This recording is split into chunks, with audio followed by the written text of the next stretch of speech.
A coalition of U.S. lawmakers arriving in Taiwan this morning to meet with Taiwanese vice president, just hours after House Speaker Kevin McCarthy's historic meeting with the president of Taiwan in California yesterday. Here's what McCarthy and Taiwan's President Tsai had to say. I believe our bond is stronger now than at any time or point in my lifetime. The friendship between the people of Taiwan and America is a matter of profound importance to the free world. And it is critical to maintain economic freedom, peace, and regional stability. We once again find ourselves in a world where democracy is under threat. And the urgency of keeping the beacon of freedom shining cannot be understated. Yes, but Beijing is condemning the meeting. They're saying that the U.S. ignored, quote, repeated warnings, promising forceful measures in response to what they're calling serious wrongdoing of the U.S. and Taiwan colluding together. Joining me right now is the founder of the Atlas Organization. He is the author of the new book, The Decisive Decade. Jonathan D.T. Ward is here. Jonathan, good to see you. Thanks very much. What is your reaction to all of this? Kevin McCarthy had this meeting. House Republicans go to Taiwan, meet the vice president there, and Beijing reacts, promising retaliation. Right. Well, I think it was a great meeting. It was important. It was a graceful meeting. I mean, the words exchanged were, I think, very simple and clear and respectful of the gravity of the moment. Tsai Ing-wen said something very nice that in the Confucian Analects, those who are virtuous never stand alone. And as we defend our way of life, we are grateful to have America by our side. And I think it speaks to the fact that we're deepening this relationship. At the end of the day, to have the opportunity to engage with the only Chinese democracy, as opposed to Beijing, which is increasingly a totalitarian state with a massive surveillance capability and building a military designed for conflict with us. I mean, you know, here's this beacon on the other side of the Taiwan Strait, so I'm glad that values are becoming more a part of the picture. And now we have to back this up with the military power to ensure that there is deterrence in the Pacific. So I think that's the next step, is to put serious, robust defensive posture behind our values-based diplomacy. But our values-based diplomacy is long overdue and very good. Jonathan, you know as well as I do that corporate America is not getting the memo.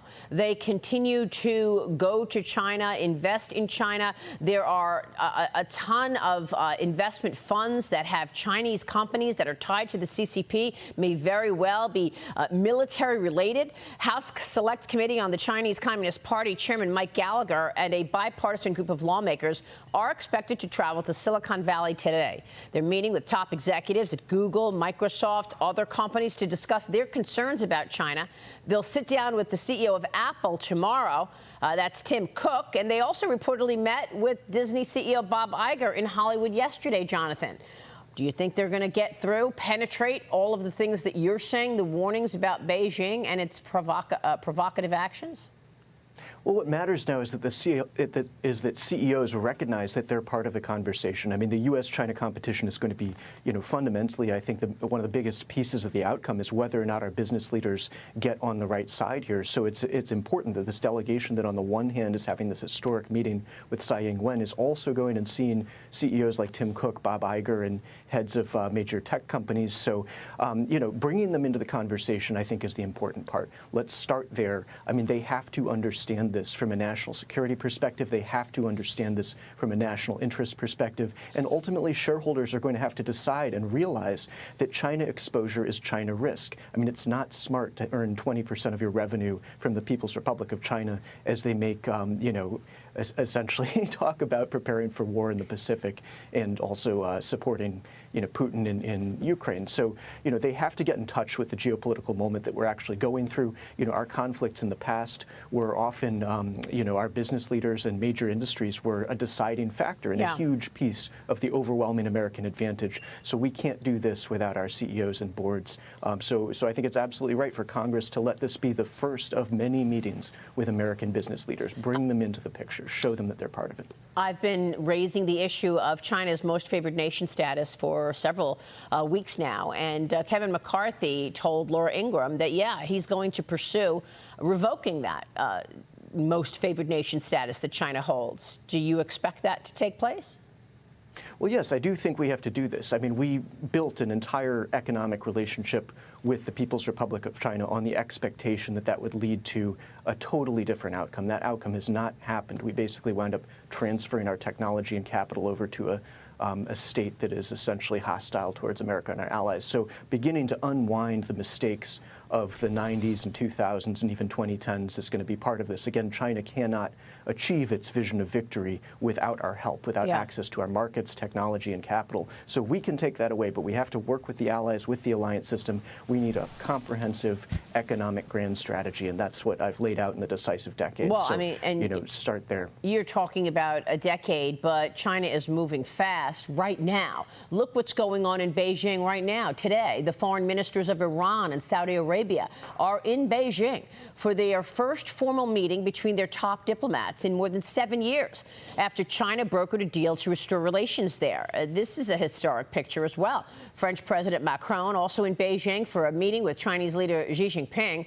Macron is urging Xi to, quote, bring Russia back to reason over its war on Ukraine and bring everybody to the negotiating table. And yet what's happening in the United States, Jonathan? You've got CEOs writing an open letter in the Wall Street Journal asking that Joe Biden and Xi Jinping get together and work diligently to repair and stabilize the state of affairs our two countries have.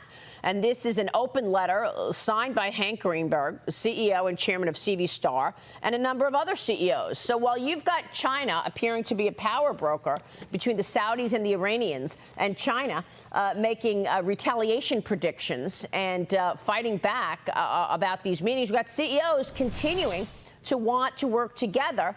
And do they not see the national security issues? Well, certainly not these ones, Maria. I mean, there are plenty of names, I think, that will live in infamy when it comes to the U.S.-China competition. I mean, every era has people supporting our adversaries or looking for a false peace and a false accommodation. I mean, in this case, you know, we really have to have leadership on this issue. And I think that leadership is going to come from Congress at the moment. I mean, Congress is really focused on this. The House Select Committee is an excellent first step. The bipartisan nature of the Tsai Ing-wen visit was very important. I mean, to have Speaker McCarthy handle it so nicely and gracefully, I thought was brilliant.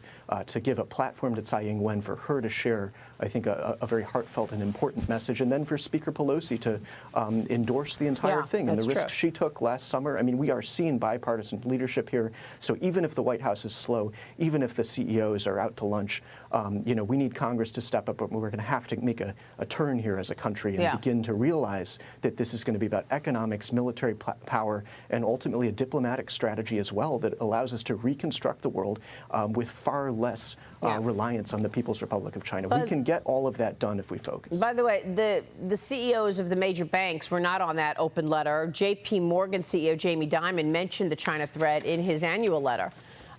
In that letter this week, saying that across the globe, 2022 is another year of significant challenges, from a terrible war in Ukraine and growing geopolitical tensions, particularly with China, to a politically divided America.